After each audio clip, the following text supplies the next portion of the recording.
balik lagi dengan forecast atau format podcast episode 2 mengenai seputar agroteknologi yaitu student exchange dan internship.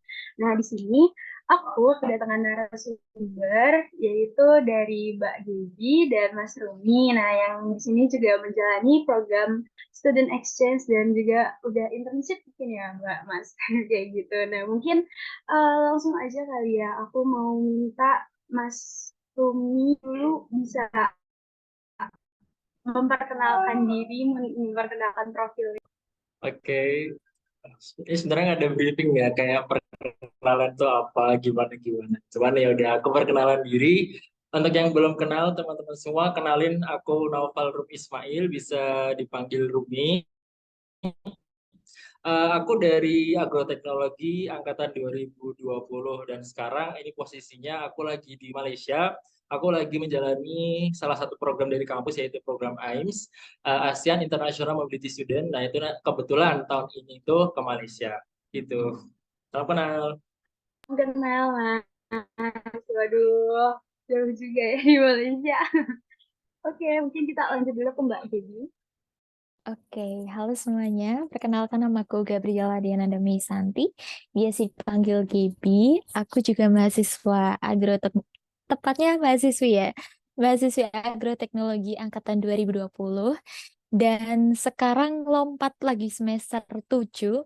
Terus posisiku sekarang di Akita di Jepang sedang menjalani program internship dari kampus. Salam kenal semuanya. Salam kenal Mbak Gaby. Ini yang lainnya ya, ini perkenalkan ya, ini ada Mbak Gaby dan Mas Ruby. Oke, mungkin di sini kita mau sharing-sharing aja sih Mbak Mas terkait tentang internship dan student exchange karena kayaknya kita masih jarang banget pembahasan mengenai student exchange dan internship. Belum masih banyak dari mahasiswa agroteknologi itu yang nggak tahu student exchange sama internship itu gimana sih cara ngikutinnya, terus benefitnya apa aja, itu wajib atau enggak. Jadi mungkin di sini aku mau tanya-tanya dulu. Mungkin dari Mas Rumi atau Mbak Gaby mau sharing-sharing dulu. Bisa. Coba dulu ini, Mas. Mbak Gaby boleh, Mbak Gaby. Oke.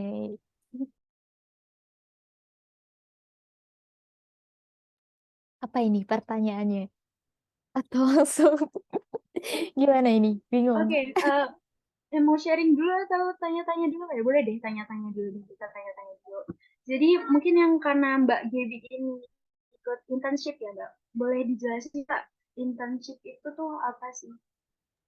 Oke, sebetulnya internship itu juga salah satu program dari kampus yang termasuk ke magang ya. Magang sendiri itu kan dibedakan tiga kalau nggak salah ya. Ada magang mandiri, terus MBKM, terus juga yang tim yang nyusun proposal itu.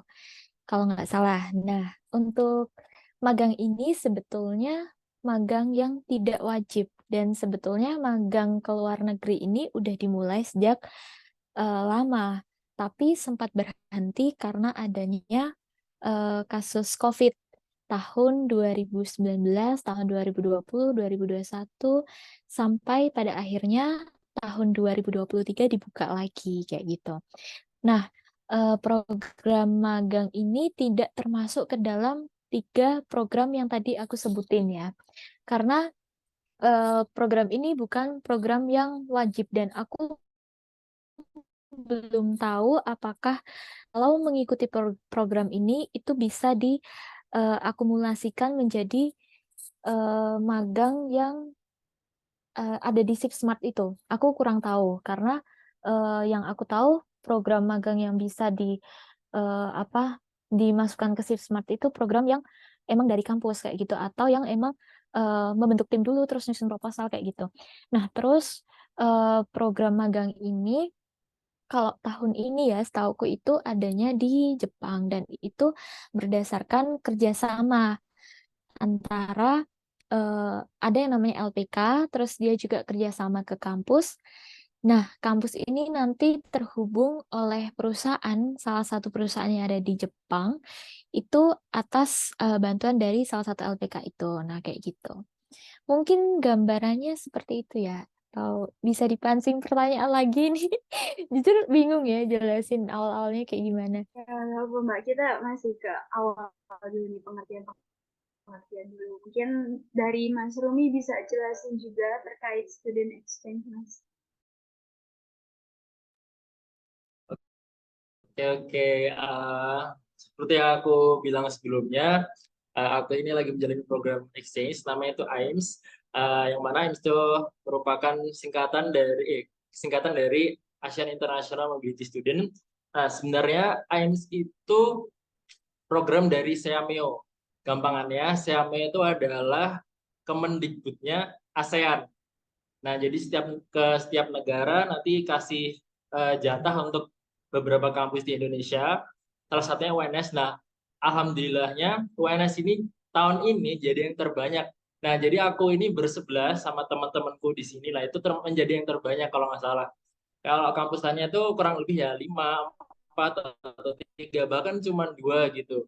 Nah, alhamdulillahnya karena sistemnya pengajuan proposal, dan alhamdulillahnya dari UNS ini keterima proposalnya, dan yang mana itu 11 orang, jadi 11 orang itu berangkat semua ke Malaysia.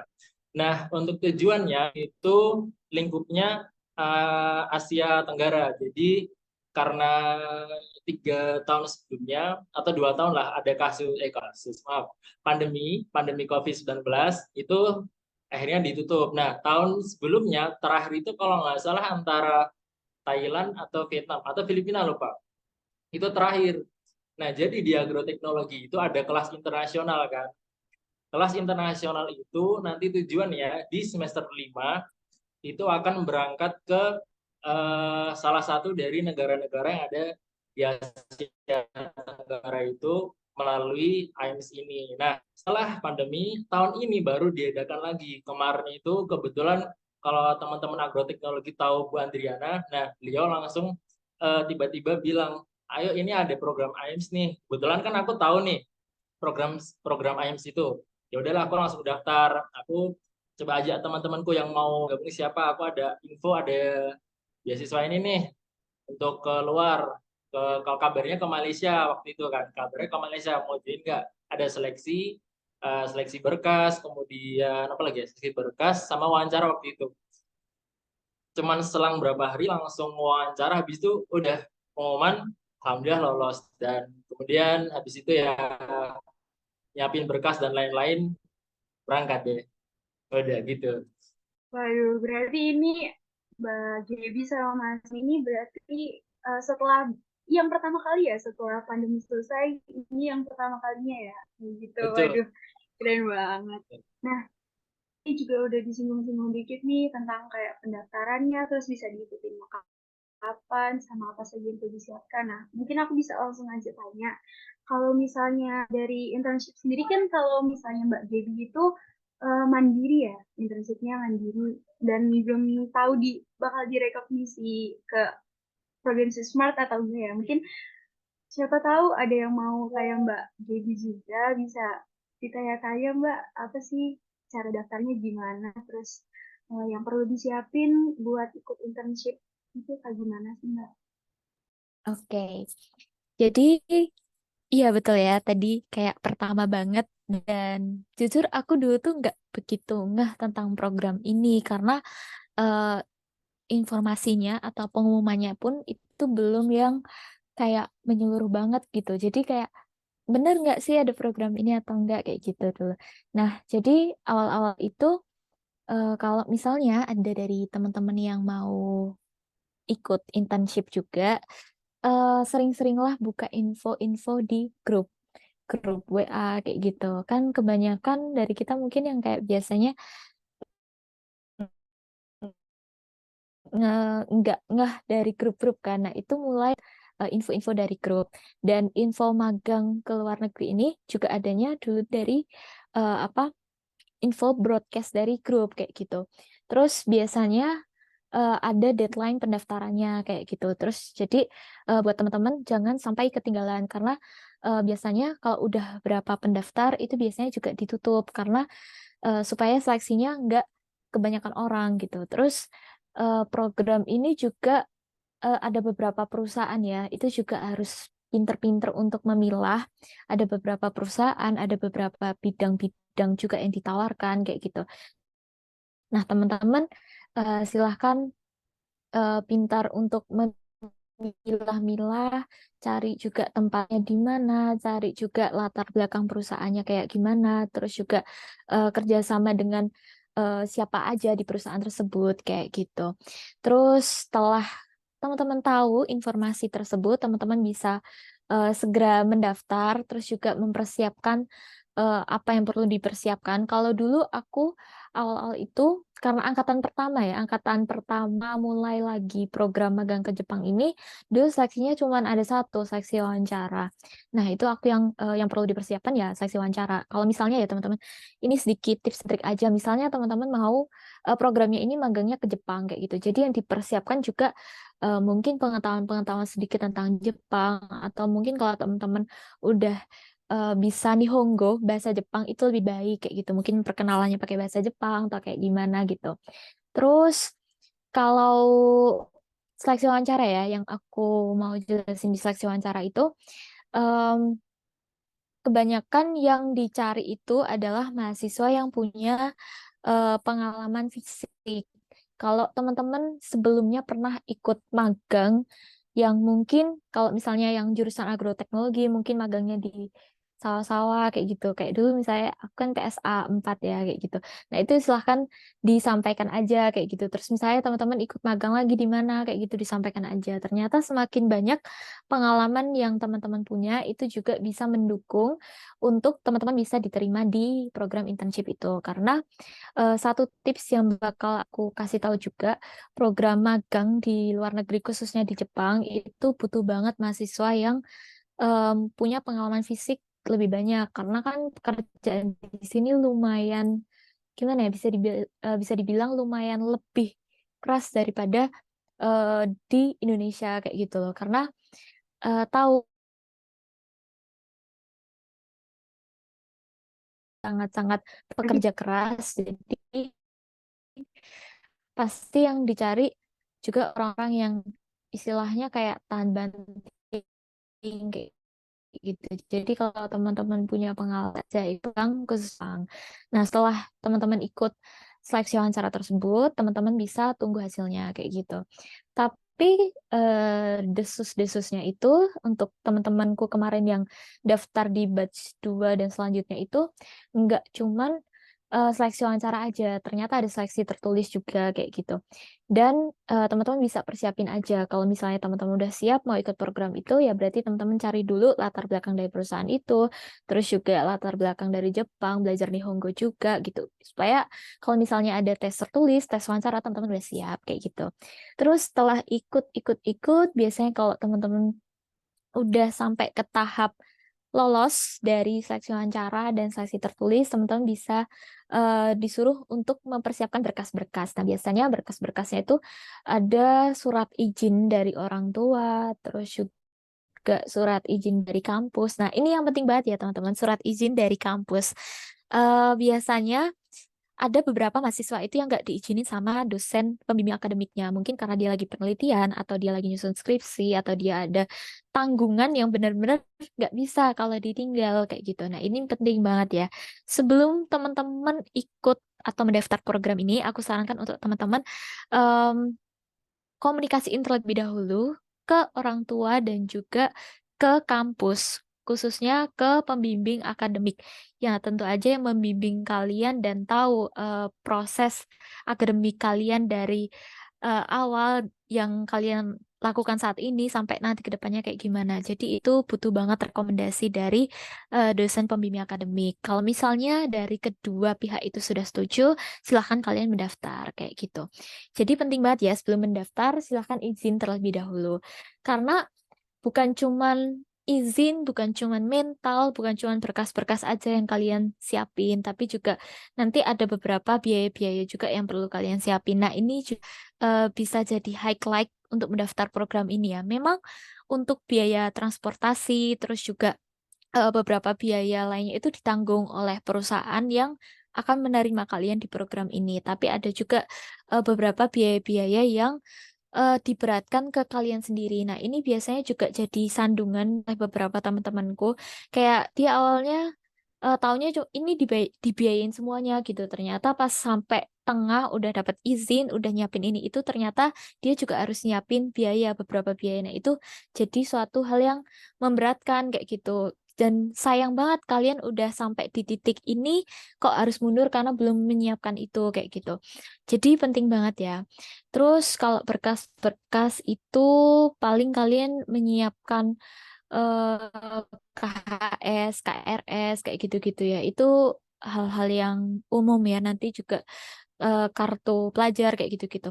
Itu Karmas ya, maksudnya Karmas kayak gitu. Terus yang selanjutnya yang memang harus benar-benar disiapkan memang mental. Dan kebanyakan program ini kan nggak sebentar yang kayak 3, 4, 5 bulan, tapi kebanyakan 8 sampai 12 bulan dan rata-rata 12 bulan atau 1 tahun. 1 tahun itu bukan waktu yang sebentar. Kalau misalnya kayak orang-orang bilang, halah 1 tahun doang, 1 tahun doang. Tapi ternyata itu tidak sebentar. Itu lumayan lama 1 tahun. Apalagi jauh ya, lumayan jauh. Jadi buat balik-balik pun nggak bisa kayak gitu. Kecuali karena alasan yang benar-benar mendesak, itu sangat-sangat nggak bisa kayak gitu. Jadi benar-benar harus dipersiapkan eh, sebaik mungkin dari mental dan izin nomor 1, kemudian mental, terus berkas-berkas dan juga biaya tadi kayak gitu. Mungkin urutannya kayak gitu ya. Sekian dari saya, lumayan panjang ya. Wah, mantap banget ya Maaf, Mbak. Mbak. Makasih banyak udah tadi sekalian di alurnya, tahapan-tahapannya, terus ada tips-tips juga. Sangat banget membantu buat teman-teman agrotek nanti yang mau ikut juga mungkin. Nah, selanjutnya ini aku mau tanya juga, pertanyaannya sama kayak Mbak Gaby tadi. Aku mau tanya ke Mas Rumi, itu gimana sih cara daftarnya, terus di sana mungkin nanti tuh ngapain aja, tahapan-tahapannya juga. Mungkin sekalian tips-tipsnya buat adik-adik selanjutnya ini bisa dijelasin, Mas. Oke, oke. Untuk informasinya sebenarnya sama ya, jangan sampai kalian tuh ketinggalan informasi karena informasi apapun dan lewat atau via manapun itu akan penting. Contohnya apa program AIMS yang aku ikuti ini, aku dulu dapat info dari grup kelas bahkan. Jadi bukan grup angkatan atau grup apa. Jadi pertama emang di grup kelas. Jadi dari grup kelas baru di forward ke grup angkatan. Nah, yang ingin aku sampaikan adalah jangan menutup kemungkinan gitu loh, informasi dari manapun selama itu bisa kalian nanti pastikan kebenarannya. Yaudah kalian dapat informasi dulu itu aja. Kalian dapat informasi terus kalian konfirmasi benar nggak, kalau benar langsung gas saja. Ini untuk kalian yang benar-benar mau ya, jadi langsung daftar dulu aja lah. Kayak kebanyakan orang kan pasti wah aku belum bisa nih bahasa Inggris karena ini nanti keluar negeri, aku belum bisa bahasa Inggris, aku belum bisa ini, belum bisa itu, bla bla bla bla. Itu udah nanti dulu aja lah. Si Gaby waktu berangkat ke Jepang dulu belum bisa banget kok bahasa Jepangnya, ya kan gitu, iya kan. Betul banget. Nah, oleh karenanya, oh iya, ketika sampai di negara tujuan pun belum tentu orang yang di negara tujuan kalian itu juga jago dalam bahasa Inggris. Jadi kita saling belajar lah dalam berkomunikasi di sini, yaitu dalam menggunakan bahasa Inggris, karena mungkin kita di sini orang Indonesia, di sini orang ngomong pakai bahasa Melayu, ada orang India pakai bahasanya mereka sendiri, orang yang agak ke Arab-Araban pakai bahasa Arab. Jadi kita di sini saling komunikasi dengan bahasa Inggris dan mereka pun nggak terlalu lancar juga. Dan poin dari komunikasi adalah ketika saling paham kan, maksud dari kamu apa, maksud dari kamu apa, dan kita bisa saling tukar informasi lah. Intinya kan kayak gitu. Nah, jadi jangan takut untuk kalau nggak bisa bahasa Inggris tuh tar dulu lah. Karena bisa belajar. Karena kamu tujuan di sini tuh belajar biar pinter, bukan udah pinter, kalau udah pinter ngapain belajar gitu kan. Nah, itu untuk kedua. Pertama informasi, kedua jangan takut, ketiga ikuti prosedurnya. Prosedurnya adalah itu daftar, kemudian seleksi berkasnya itu disiapkan semua, jangan sampai ada yang kurang. Nah, habis itu ikut seleksi wawancara. Nah, seleksi wawancaranya itu kayak ikuti prosedur dari wawancara lah. Kalian semua pasti tahu lah wawancara itu kayak gimana. Intinya ya harus berpakaian dengan rapi, yang sopan, kata-kata, tutur bahasa. Nah itu penting banget. Jangan sampai kelihatan kurang ajar lah. Jadi kan misal program yang kita ikuti itu kayak program yang itu tuh jawabannya pasti normal lah. Ya, pastikan salah satu aspek penilaian yang dinilai dari para penilai itu dari attitude, dari manner, cara kalian nanti menyampaikan pendapat atau berargumen, dan yang paling penting pertama kali masuk ruangan atau cara kalian duduk, cara kalian ngomong, dan bahasa yang kalian pakai. Nah, itu tuh penting banget. Jadi nggak cuma poin atau argumen kalian, tapi juga sisi luarnya atau pembungkusnya, yaitu pakaian kalian, attitude kalian. Nah, kayak gitu. Terakhir, setelah itu semua udah lewat, ya tinggal doa. Terus ya kita banyakin tawakal aja kan pasti. Jadi kita banyakin tawakal, banyakin doa. Kalau kita udah, aku yakinnya kalau aku udah berusaha semaksimal mungkin, kalau itu baik untuk ya berarti insya Allah bakal dapat gitu kan. Nah, untuk alurnya kemarin gitu. Kalau untuk tips and triknya ya apa ya? Ikuti prosedurnya tadi, kemudian apa lagi ya? Intinya berani aja lah, jangan kayak aku takut ini, aku takut itu. Intinya langsung aja ikuti prosedurnya, kedua jalani aja, nggak usah takut, langsung daftarin aja. Perkara keterima atau enggak itu perkara nanti, itu kan di luar kendali kita. Jadi kita fokus yang apa yang bisa kita lakukan, apa yang bisa kita lakukan terlebih dahulu, itu sih. Wah, tetap ya harus doa, terus berani juga, harus siapin mental pokoknya buat ikutnya.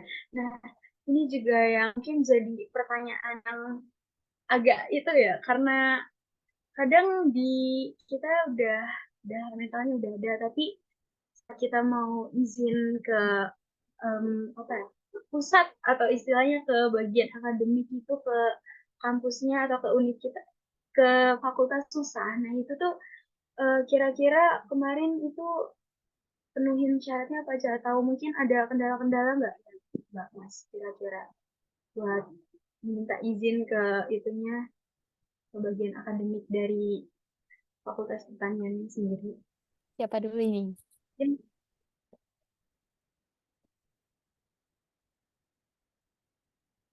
Rumi atau kok boleh siapa aja, bebas. Dari Gaby dulu apa deh. Pisoto? Oke, ladies Waduh. first ya. Oke, aku jawab ya. Jadi emang di angkatanku kemarin tuh sempat problem ya soal izin-izin ini gitu. Jadi ada beberapa orang yang emang dia udah daftar, udah ikut wawancara dan udah lolos nih.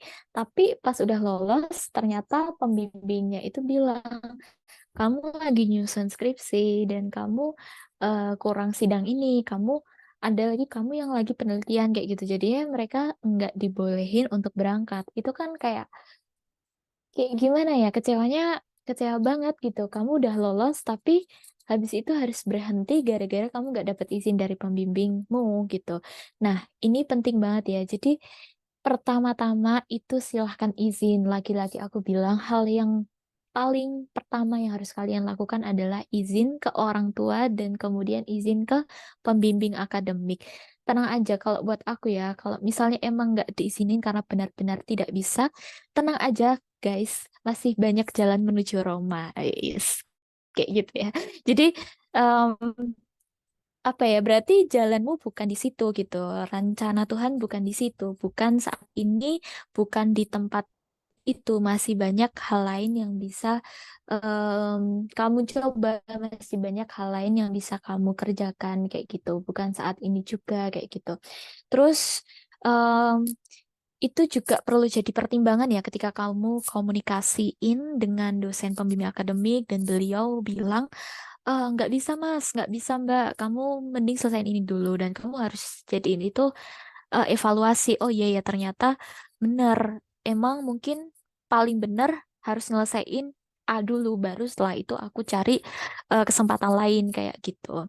Jadi jangan jangan keras kepala juga ya teman-teman. Ini yang perlu dibilang. Kalian pengen banget tapi emang kondisinya lagi nggak bisa banget, ya udah kayak gitu. Tapi kalau setidaknya kalian udah pertimbangin dan kayaknya bisa deh karena ada yang pernah gini gini gini. Terus kalian coba komunikasiin lagi yang kedua ketiga kalinya. Maaf Pak, Bu, ini ada dulu yang pernah mengikut seperti ini tapi jadi seperti ini. Kira-kira kalau seperti ini boleh enggak ya kayak gitu. Jadi harus komunikasi dua arah juga boleh atau enggak kalau misalnya kayak gini kalian juga perlu kasih solusinya. Dan aku sendiri ya pribadi dari pengalamanku sendiri aku juga mengalami perizinan yang agak sulit di bagian ini perizinan untuk kuliah. Jadi kan aku waktu daftar itu masih semester 5. Terus aku izin sama dosen itu semester 6. Semester 6. Aku izin sama dosen itu bisa ndak ya kalau misalnya disambi online kayak gitu di waktu itu gitu. Ternyata dari Kaprodi tidak mengizinkan kayak gitu. Terus dia bilang, ya itu resikonya Mbak. Kalau misalnya kamu mau ikut ini, ya kamu harus mau untuk tahun depan ngulang gitu. Jadi kamu harus cuti, benar-benar harus cuti di semester ini. Kamu gak bisa mengikuti mata kuliah yang secara online gitu. Jadi kamu harus cuti, terus kamu ngulang di tahun depan kayak gitu. Jadi mau ndak mau ya kamu harus mau kayak gitu. Itu juga jadi pertimbangan dan evaluasi kamu. Dan aku udah komunikasiin beberapa kali oleh beliau, memang sampai pada akhirnya tidak bisa, jadi aku harus punya solusi lain kayak gitu. Dan pada akhirnya sekarang aku lompat ke semester 7 dulu karena ada beberapa matkul yang dulu waktu aku magang itu tidak terrekognisi, jadi harus dikejar di semester 7 dan pada akhirnya boleh lompat ke semester 7 dulu. Terus untuk semester 6-nya nanti mulai di tahun depan, jadi separuh ikut online, separuh ikut offline ternyata boleh kayak gitu.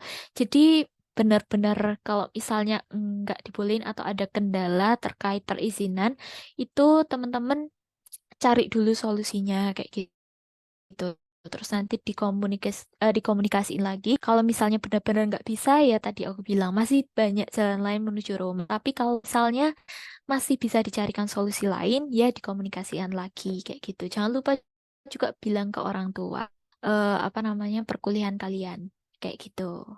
Mungkin saranku seperti itu ya. Ini juga perlu dipertimbangkan. Sekarang misalnya teman-teman yang mau daftar itu semester berapa gitu.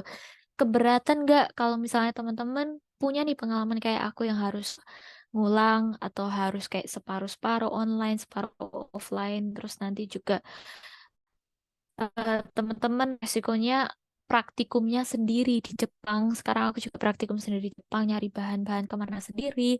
Terus juga em, harus menjalani praktikum yang lumayan susah ya di negara yang punya 4 musim kayak gitu. Nah, resiko-resiko semacam kayak gitu perlu dipikirkan juga. Mungkin seperti itu ya dari aku. Mungkin bisa Rumi. Oke, mungkin buat Mas Rumi, aku mau tanya ini sekaligus pertanyaan terakhir juga. Ini mungkin yang bisa jadi bahan pertimbangan juga. Kira-kira benefit yang bakal didapat dari ikut itu student exchange atau internship itu apa ya, Mas? Oke, oke. Sebelumnya aku nanya dulu tadi pertanyaan yang dijawab Gaby itu apa ya? Aku lupa. Jadi pertanyaan yang dijawab Gaby itu tentang kendala-kendala yang nanti pas minta izin ke bagian akademik. Oke, aku izin jawab. Karena ini adalah program yang dari dosen sendiri yang ngadain. Jadi, alhamdulillah kalau dari resiko, dari kendala, dari yang kayak kurang dukungan itu sebenarnya nggak terlalu banyak, nggak sebanyak Gaby waktu itu. Jadi karena daftar, ngurus berkas dan lain-lain. Nah, kalau yang dimaksud kendala yang lain, lah itu pasti ada. Contohnya untuk kendala di sini itu pertama aku masih sama kayak Gaby. Jadi kami dulu waktu semester berapa ya? Semester berapa gitu? PSA itu semester berapa sih? Lupa, semester 5 kan ya? Oh ya. Ya, jadi kami itu waktu semester 5 itu program PSA 4. Nah, jadi ada matkul yang kami belum ambil di semester 5 itu. Nah, aku sama Gaby ini di semester 7 ini sama-sama ngambil mata kuliah tersebut.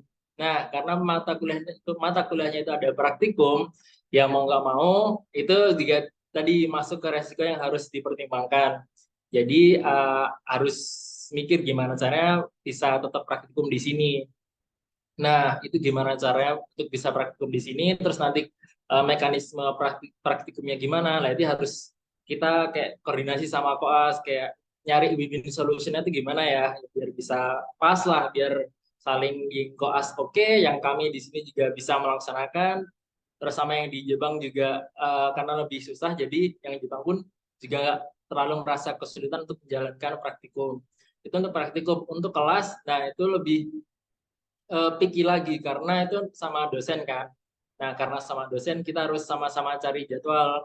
Nah, pertama dari jadwal yang reguler aja pasti kita tuh banyak yang tabrakan, banyak yang intinya dosennya sibuk lah, nggak 24 jam ada, dan nggak semua dosen mau kalau kita itu kuliah malam. Nah, sedangkan teman-teman yang di Jepang ini kan kerja terus sampai sore baru kosong itu malam. Nah, kalau kami sedikit lebih luang yang di Malaysia ini, jadi kami kebanyakan mengikuti yang di Jepang, bisanya kayak gimana, bisanya kayak gini, bisanya kayak gitu. Nah, barulah nanti dicari win-win solution-nya. Kemungkinan nanti di weekend atau di luar jam pelajaran pada umumnya kayak malam lah, atau nanti harus di hari yang harusnya kita libur, kayak gitulah pokoknya. Nah, untuk kendala-kendalanya kayak gitu. Untuk kendala lainnya, oh ya, untuk yang aku ini kendala satu lagi yang kayaknya harus aku sampaikan juga, ini adalah ketika dana turun. Nah, dana yang turun itu pastilah semua tahu bahwasanya nggak semua itu langsung diberikan kepada mahasiswa. Jadi tetap harus ada beberapa dana yang harus kita sendiri sebagai mahasiswa itu mengcover dana-dana tersebut. Contoh, dana paspor. Dana paspor itu kalau bagi yang belum punya, jadi harus bikin dulu. Dana visa, jadi harus pakai dana mahasiswa dulu. Tapi tenang aja, tetap diganti kok. Cuman emang di awal harus keluar dana itu dulu. Yang mana bagi sebagian orang kan ya nggak semua punya uang untuk membeli atau bikin visa, bikin paspor, dan mungkin tes kesehatan dan lain sebagainya kayak gitu. Mungkin kendalanya itu aja sih. Sama untuk pertanyaan terakhir tadi apa lupa? Benefit Mas, yang didapat dari kegiatannya. Untuk benefit atau manfaat yang bisa teman-teman Agrotek dapatkan dari program ini, yang pertama pasti pengalaman. Jangan ngomongin pengalaman dulu deh, jalan-jalan ke luar negeri pasti pada pengen kan. Aku termasuk orang yang suka traveling, jadi karena ada info nih kemana nih, ke Malaysia, alah deket, ya udah amat, yang penting berangkat gitu kan. Penting berangkat dulu, yang penting bisa jalan-jalan. Nah, mungkin Gaby juga sama, kemana, Jepang, wah Jepang berangkat nih. Nah, itu pertama, bisa jalan-jalan, bisa traveling, karena di luar jam kerja, di luar jam kuliah, pasti kalian bisa tuh nyempetin waktu buat jalan-jalan, buat keliling-keliling, foto-foto, posting instastory, ya kan. Nah, itu yang pertama. Kedua, pengalaman. Pasti kalian dapat pengalaman yang pengalaman internasional lah. Bahkan ini aku juga satu hal yang culture shock banget, walaupun Indonesia sama Malaysia itu tetanggaan, bahkan sampingan nih, tapi bisa aku katakan kualitas atau kayak apa ya, vibe pendidikan yang di sini tuh sangat berbeda dengan yang di Indonesia. Padahal sampingan loh, tapi ini beneran beda, dan aku ngerasain banget kayak lebih bisa untuk mengembangkan diri di sini karena dari vibe-nya mendukung. Kedua, dari culture-nya di sini, culture-nya lebih belajar banget gitulah. Ketiga, ini karena kalian mendapatkan apa ya, bukan vision sih, dapat pengalaman internasional lah. Jadi kualitas pembelajarannya di sini itu udah beneran yang internasional, Kak. Tidak bermaksud untuk merendahkan suatu instansi atau yang lain, cuman memang di sini udah tingkatnya karena banyak mahasiswa lain di sini yang berbahasa nggak cuman Melayu, jadi ada etnis Cina, ada etnis yang Arab, ada yang lokal sendiri itu juga ada, dan jadi emang dari banyak negara yang di sini. Jadi oleh karenanya kualitas pendidikan atau kualitas institusinya di sini udah tingkat internasional, dan itulah yang aku dapatkan di sini, dan itu tuh hal yang aku syukuri banget gitu loh. Itu kemudian apa lagi ya benefitnya? Oh iya, benefit lagi ya, ini normal lah, kalian bisa masukin ke CV kalian ya gitu lah, bisa masuk ke CV, bisa nambah apa ya, exposure kalian lah ketika nanti ke depannya misal mau melamar kerja atau mau melanjutkan studi S2. Nah, itu tuh penting banget. Nah, terakhir banget ini yang di luar itu semua, ini beneran ngelatih mental banget, karena di sini ya kalian pasti jauh dari orang tua, jadi harus ngurus apa-apa sendiri. Yang mana negara di sini walaupun nggak sejauh Eropa atau Amerika, tapi kan kurs di sini tetap lebih mahal daripada kurs di Indonesia. Jadi untuk 1 ringgit di sini itu setara dengan kayak sekitar 3.300 atau 3.400 rupiah di Indonesia. Jadi kan ketika dana yang dikasih dari kampus gini, otomatis kalau diringgitkan itu kita jadi lebih sedikit lah, pasti yang lebih sedikit kan. Nah, itu gimana cara kita tuh tahu makanan mana yang harus kita beli, kapan kita harus jajan, kapan kita harus masak, kapan kita harus hemat, nah dan lain-lain. Karena kita kebutuhannya kan lain-lain nih, nggak cuman kebutuhan kampus saja, kita harus bayar ini. Kalau aku kan sekarang kami ini di apartemen, jadi kami harus sharing, harus masak dan lain-lain. Nah, itu sih, itu beneran ngelatih mental banget. Di sini tuh kulturnya tuh beneran jalan kaki, di sini tuh beneran capek jalan kaki kemana-mana. Emang public transportnya tuh banyak, ada bis, ada MRT. Nah, cuman sisi lainnya itu banyak jalan kaki, karena sini tuh jalannya gede-gede.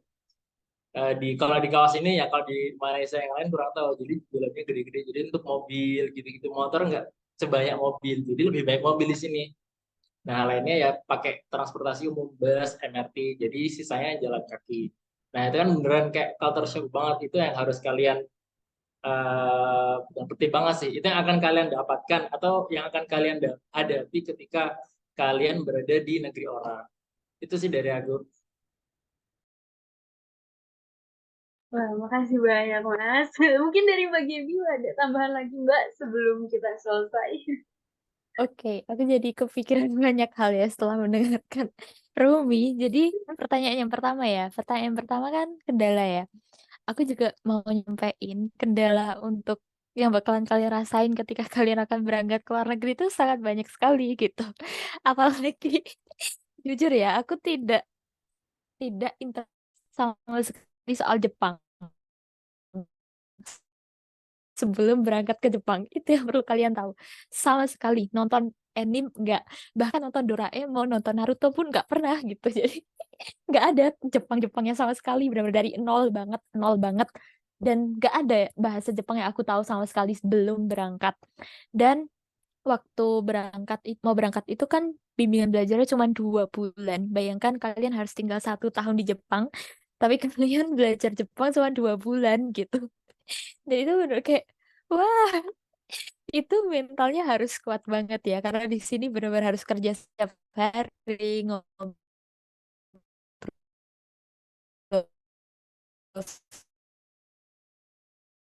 sama orang Jepang, disuruh-suruh ngomong juga, kalian harus apa menyiapkan itu gitu. Tapi percaya diri aja gitu loh. Yang penting kalian mau nyoba, itu pasti bisa kayak gitu. Karena aku sendiri yang bener-bener dari nol, bener-bener dari nol, berani nyoba, mau nyoba, dan pada akhirnya juga bisa kayak gitu. Apalagi kalau misalnya kalian udah punya kemampuan bahasa Nihongo yang mungkin di SMA pernah kayak ikut lintas minat gitu kan, ada kan lintas minat bahasa kayak gitu. Nah, itu jadi poin plus kayak gitu. Terus apa lagi ya? Udah mungkin kendalanya soal itu ya bahasa. Terus kalau misalnya benefit itu juga banyak banget ternyata benefit yang bakalan kalian dapat.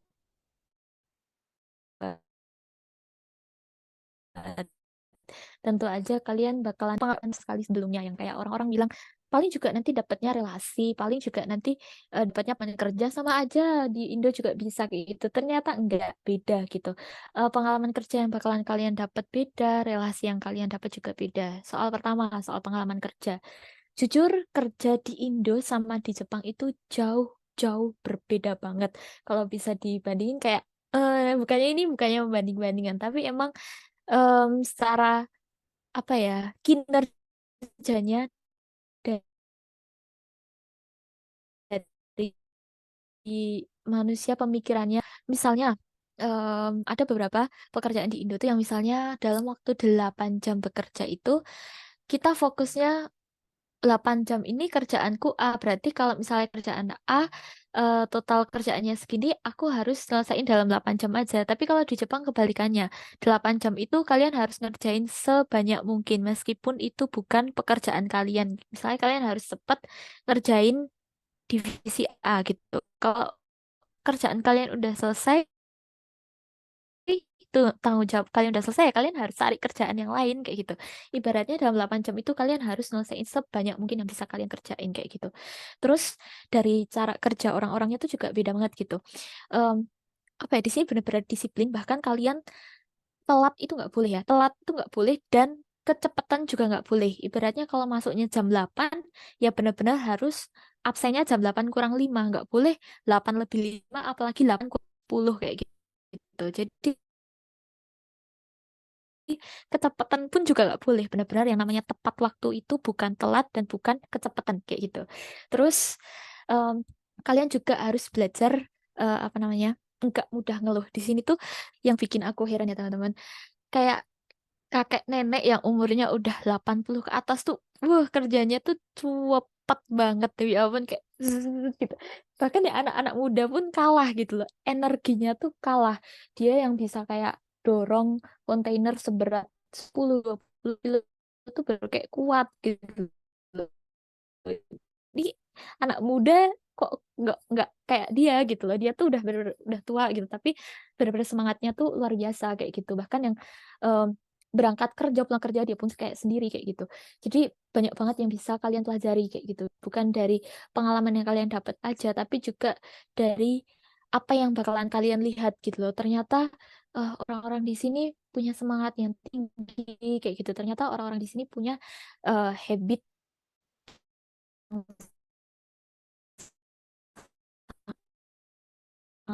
luar biasa gitu. Terus aku juga pernah baca di buku orang-orang Jepang itu kayak luar biasa. Ternyata motivasi-motivasi kecil yang mereka punya itu bikin mereka jadi apa namanya, nggak gampang ngeluh dan juga nggak gampang apa namanya, nyerah gitu loh. Terus budaya lain yang misalnya kayak budaya eh, permisi, minta maaf, dan terima kasih ternyata di sini sangat-sangat tinggi. Bahkan kalian kayak kesenggol ya, misalnya orang Jepang nyenggol aku dikit, itu nggak kerasa nyenggolnya. Dia bilang banget di sini, wah keren banget ya orang-orang di sini. Bahkan yang kayak dia sebenarnya dia nggak salah gitu loh, cuman kayak nyenggol kayak gitu doang, tapi minta maafnya sampai segitunya. Terus juga kalau misalnya dibantu dikit, dia tuh benar-benar mujinya tuh minta ampun yang kayak terima kasih terus ngatain kita orang baik, orang baik, orang baik gitu. Luar biasa. Dan hal-hal kayak gitu tuh apa ya, penting banget ternyata, hal-hal kecil, hal sederhana yang kita lihat, yang kita rasakan itu sangat-sangat impact banget ke diri kita masing-masing kayak relasi. Di sini ternyata nggak cuman ketemu orang Jepang aja. Bahkan aku juga punya teman yang dari Vietnam kayak gitu. Ternyata di sini kita bisa dapat relasi yang lebih luas gitu loh. Rasanya belajar bahasa Vietnam kan gak kepikiran sama sekali ya bakalan belajar bahasa Vietnam juga. Ternyata ketika punya teman orang Vietnam juga bisa belajar bahasa Vietnam kayak gitu. Terus juga seperti yang dibilang Rumi, itu adaptasi sama uang kayak gitu. Dan yang sama kita rasakan kayak gitu.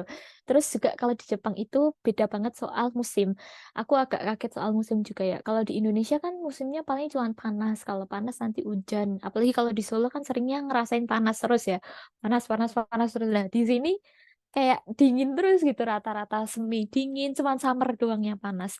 Summer panas, tapi habis itu summer bentar, fall itu dingin banget. Habis fall nggak kerasa, fall cuma berapa minggu, habis itu langsung winter, dan sekarang lagi winter. Happy banget, kayak aku yang nggak pernah ngerasain winter sama sekali akhirnya bisa ngerasain winter juga.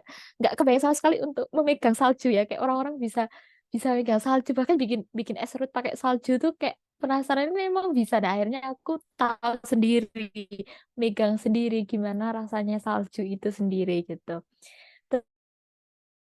Terus apa ya, bener yang bilang Rumi juga, ketika kamu kamu pulang nanti misalnya dari program internship atau pertukaran pelajar di luar negeri, kamu juga bakalan dapat benefit yang bisa kamu save gitu. Contohnya kayak kamu mungkin tambahin pengalaman ini di CV atau di LinkedIn, itu berguna banget buat kalian ketika mau daftar program lain atau kerjaan lain gitu. Ya, HRD mana sih yang bakalan nggak mempertimbangkan kalian yang udah bisa sampai luar negeri kayak gitu, udah punya pengalaman beberapa bulan di luar negeri kayak gitu, punya ini pasti anak ini mental yang kuat gitu. Jadi kalian apa ya, pasti bakalan dapet poin plus dari apa yang kalian kerjakan saat ini. Misalnya kalian lagi program di luar negeri itu gitu. Mungkin sekarang nggak begitu terasa ya, kayak kok lama ya, itu yang kurasain sekarang ya, kok lama gak selesai-selesai gitu. Tapi ternyata masih enjoy juga sih.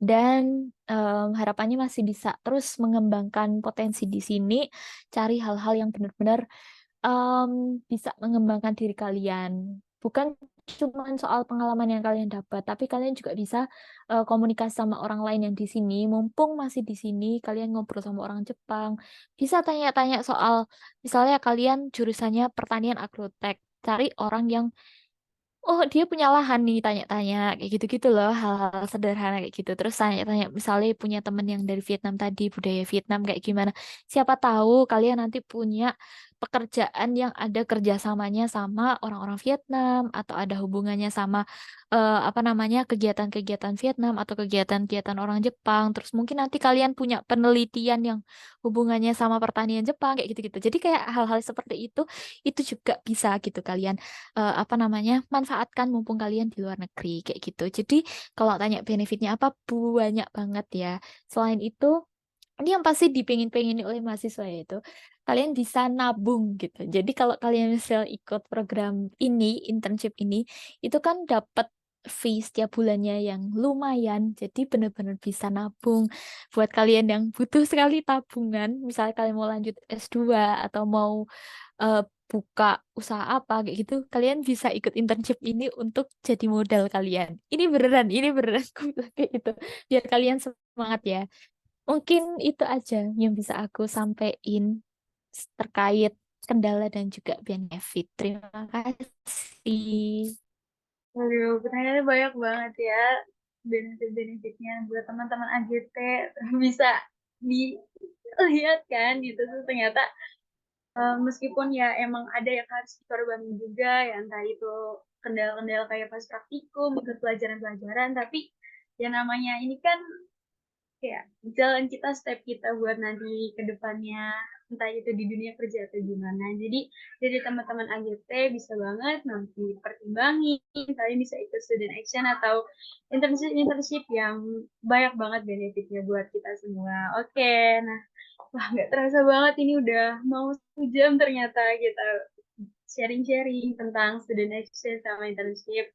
Aku mau bilang makasih banyak buat Mbak Gaby dan Mas Rumi sekali lagi yang udah nyempetin waktunya buat sharing-sharing bareng aku, dan pastinya bisa ngasih informasi yang berharga banget buat teman-teman kita semua. Nah, aku harap juga mungkin dari aku bisa nyusul jejak Mas Mbak, atau mungkin dari teman-teman Agita yang lain bisa ngikutin jejak Mas Mbak semua. Terima kasih banyak Mas sekali lagi. Sampai jumpa nanti mungkin kita bisa ketemu nanti kalau udah pulang Mas Mbaknya. Oke, Boleh banget, guys. Boleh, boleh, gas dong. Oke, boleh, boleh. sekali. Oke, buat forecast episode 2 kali ini tentang seputar AGT, Student Action, dan Internship, aku cukupkan. Sampai jumpa lagi di forecast episode selanjutnya. Dadah.